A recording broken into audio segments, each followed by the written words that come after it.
Hearty shalom to you, Jeffrey Seif here. Glad you're there. Glad this book's here. I want to waddle through the end of the book of Hebrews here, chapter 6, not the end of the book, just the chapter.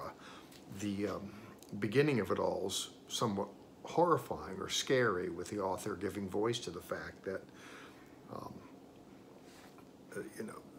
painting imagery here about land that's non-responsive and it's good for nothing but to be burned. That no doubt would startle his hearers, and he's sensitive to that, in fact, because he notates as you look in chapter 6, verses 13 through the end in verse 20, he notates that he doesn't, in saying that, he doesn't envision that it applies to them. Actually, he said as much previous to that he believes better things for them.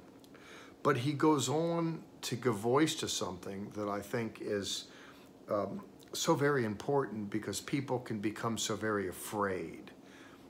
This might be less of an issue in modernity as it was certainly in the Middle Ages, when people lived in terror of their destiny. They were so concerned that prior to death they needed to have a cleric come and give them last rites and a blessing. There's this anxiety about securing a proper passage into the world to come, based on a perspective that God is something of an ogre ready to club people because of their various imperfections and their sins. Here, after giving voice to something of a scary image of individuals that are non-compliant, getting their just deserve by virtue of their so being, and even after saying in verse 9 of the same chapter, chapter 6, that said, I'm thinking of better things for you. He goes on to say in verse 18, and the imagery here is striking. He speaks of we who have fled for refuge might have strong encouragement to take hold of the hope that is set before us. That to me is very interesting language. Fleeing for refuge. We who have fled for refuge. The imagery here is people coming to the cross, coming to the Lord, in effect, fleeing for refuge. Now, this, I wish he would have explained more. In the Older Testament,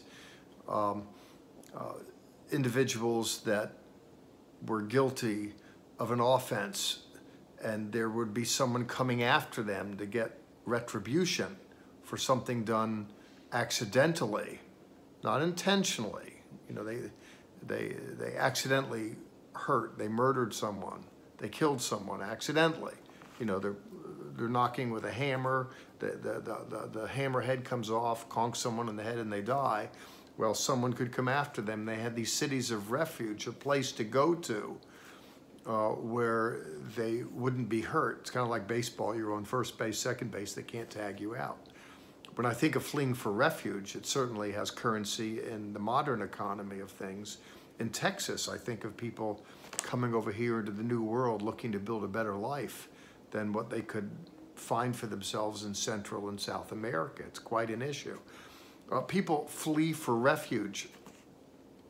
They come to the Lord because of sins of the past that haunt. They've made a mess of their lives, and they come to Him. Would be the application that I'm most familiar with in a religious sense. Well, here this author speaks of people that flee to the Lord for refuge can have strong encouragement to take hold of a hope. And he goes on to say in verse 19 that we have this hope. And then he uses another image here as an anchor of the soul, both firm and steady. And this speaks to something else, that is, internally.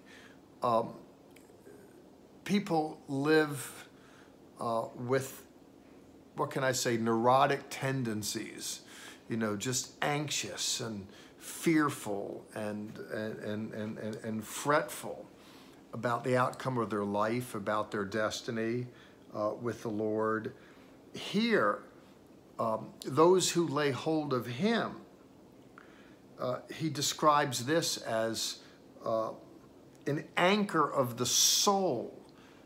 That is something that can keep us grounded and steady internally.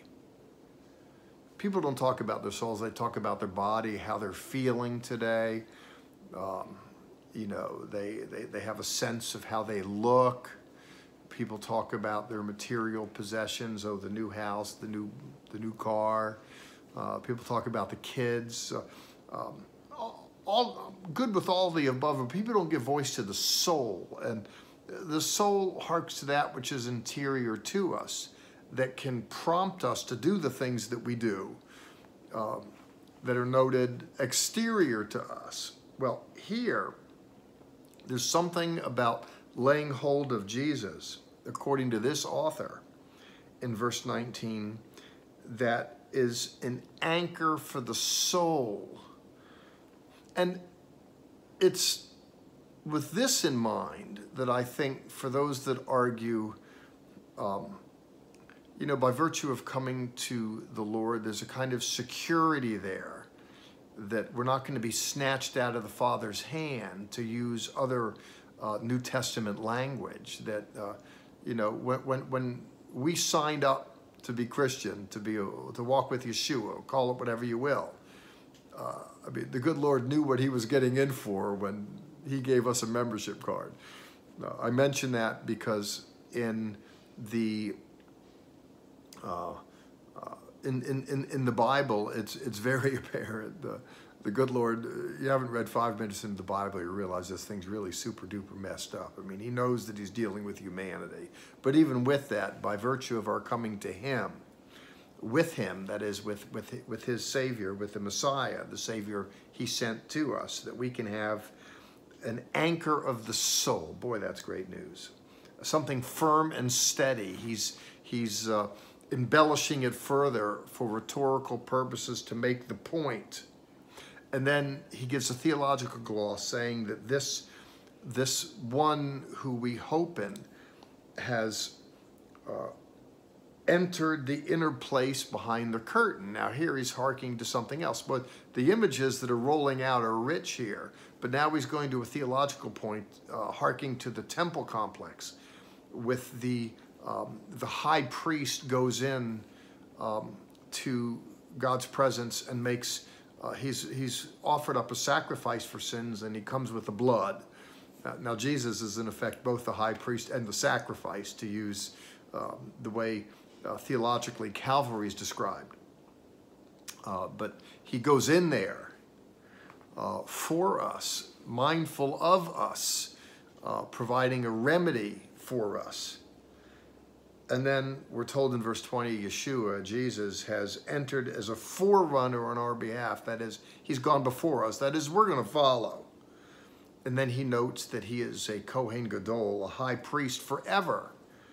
And then this author is just rolling out images, throws out, oh, by the way, he's a high priest according to the order of Melchizedek. Here we're harking to another personality, a fantastic person in the Hebrew Bible. Well, the good news is fantastic, that the Lord's gone before us to give us some steady hope. Isn't that good news? I hope you embrace it. God bless. Bye.